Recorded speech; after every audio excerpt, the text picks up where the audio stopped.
Hello students, myself Lakshmi Nath. In my last video, we already discussed about the adjoint of a matrix. So here, based on the adjoint of a matrix, one theorem is there. Let us see the theorem. The statement of the theorem is, if A be any given square matrix, you know what do you mean by square matrix? Square matrix means number of rows is equals to number of columns are there in the given matrix. Then the matrix is said to be square matrix of order n. Then A into adjoint of A into A. So both are equals to the determinant of A into I. So if you multiply A into adjoint of A, that answer should be equals to the determinant of A into I. What do you mean by I? Where I is the identity matrix of order n. So we need to prove this result here. So proof, let us consider a matrix A of order 3 by 3. So I am considered here a matrix of order 3 by 3, that is 3 rows and 3 columns. And then adjoint of A, you know this one, transpose of a cofactor matrix, that is A11, A12, A13. Because before transpose, how it is in the first row, but after transposing we converted the first row into first column, second row into second column, third row into third column. That's why directly I wrote the transpose of the cofactor matrix, that is adjoint of A is equals to this one. So here we need to find the product of these two matrices. So what I will do here, I will multiply these two matrices. A into adjoint of A. So write these two matrices, A11, A12, A13. So A21, A22, A23.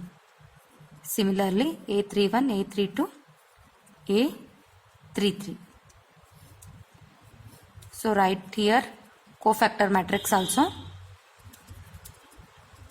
So A12, A22, A32. So A13, A23, A33. So here it is of how many? It's of which order here? Here 3 rows and 3 columns. So its order is 3 by 3. Here also 3 by 3. What is the necessary condition for the multiplication of two matrices? The multiplication of matrices is possible if and only if number of columns in first matrix is equals to the number of rows in second matrix. Number of columns in this is equals to the number of columns in this matrix. So both are equals to 3. So it is possible to multiply the matrices. So how to multiply the two matrices? So multiply them element wise and take the sum of products here. See here, first row into first column. We need to multiply them element wise. First row into second column. First row into third column. And make the sum of products. First you need to multiply them element wise and take the sum of products here. First row into first column, multiply. A11 into A11. Then A12, A12. So plus A13, capital letter A13. So similarly, first row into second column. So A11, A21 plus A12, A22 plus A13, A23. Similarly for the third column, first row, you need to multiply this first row into these 3 columns. So here last one, A11, A31 plus A12, A32 plus A13, A33. So like this, you need to multiply the second row into first column, second row into third column, second row into second column, and then third column. So similarly I did here, second row into first column, you need to multiply them element wise. Second row into second column, second row into third column. Similarly, third row into first column, just you multiply, and after multiplying them, first element into this first element, you take the sum, that is plus sign, and second element into second element, A31 into A11, A32 into A12, A33 into A13. So I have third row into, I have multiplied all these three columns. I got this answer. In the previous video, you already learnt that the determinant is equals to the sum of products of elements of any row or column with their corresponding cofactors. That is, delta is equals to the sum of elements with the respective cofactors. Then that is equals to the delta, that is determinant. Here, see here is also A11 and its cofactor is capital letter A11, and here A12, here is also A12. But here see, A11, it's of different, so it becomes 0. If the elements are the product of elements of any row or column with their corresponding cofactors, if it is there, then we can write it as determinant of A, that is equals to the delta here. Here it is what? It becomes 0. And here you see here is also A11, here A31. So its answer is 0. Here A21, A11. So here it becomes 0. Here, so here A21 are equal here. Both the elements and its cofactors are of same order. So here is also it's equals to its determinant. So here is also it becomes 0. So here is also it becomes 0, and here ultimately here you will get the correct answer. So A31. Just you observe this one. So you will get this answer. It's of which property we used here? Which property we used here? It's because sum of, write down here, sum of products of elements of a row or a column with corresponding cofactors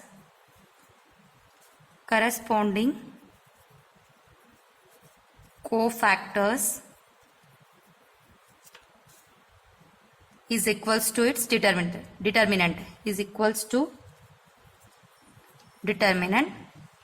If it is not equals to its cofactor, if the element is not equals to its cofactor, otherwise what happens? It becomes 0.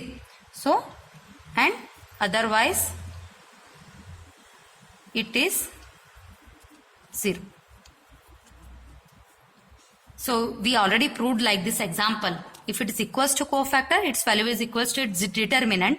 Otherwise it becomes 0. We use this property to solve this one. So what I will take here, see here the determinant, matrix.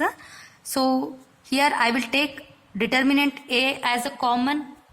So see here, what I will do here. So I will take,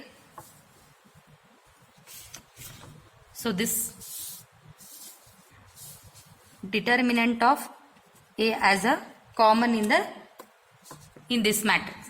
So what is left here? 1, 0, 0, 0, 1, 0. So 0, 0, 1. So here I am taking determinant A as a common. So I got here this answer. So what is this? This matrix? It's nothing but identity matrix. So this is equals to determinant of A into I, which is the required answer. See here. What I am taking the LHS part here? What I had taken? A into adjoint of A is equals to what I got here result, determinant of A into I. Call this as 1. Similarly, you carry out the result adjoint of A into A. Just you need to interchange the matrices. First you take the adjoint and then you multiply it with the matrix A. You will get the same result. You will get the same result. So hence we proved that A into adjoint of A, this is equals to adjoint of A into A, this is equals to determinant of A into I. Proved. So just you need to interchange and try this one. You will get the same answer. Hence we proved the given statement here. Hence we prove in this way. It's called as to from 1 and 2 we prove this result. You will get the same answers here. So here we will see what do you mean by singular matrix. So the next topic is singular matrix. So a matrix is said to be a singular if its determinant is equals to 0. This is the definition of singular matrix. Here we consider an example here. The determinant of the matrix A is equals to what they have given 1, 2, 4, 8 is 0. So consider its determinant, that is determinant of A. So 1, 2, 4, 8. So try it here. So 8, first you multiply this one minus 4 to 8. So what will get? 0. So whenever they have given example, then its determinant is equals to 0, then that matrix is said to be singular matrix. So next we will see non-singular matrix. So what is singular? If its determinant is equals to 0, then the matrix is said to be singular. So non-singular means what? Just opposite to that of singular matrix. If its determinant does not equals to 0, then the matrix is said to be non-singular matrix. So a square matrix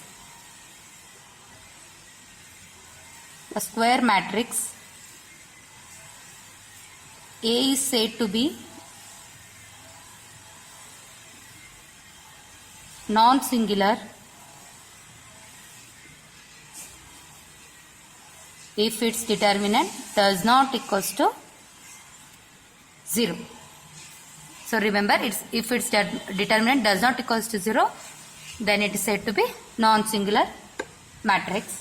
Consider here one example. So A is equals to 1, 2, 3, 4. They have given this matrix. So we will check its determinant. So what will get here? 4 minus 6. So it's minus 2. It is does not equals to 0. Hence A is a non-singular matrix.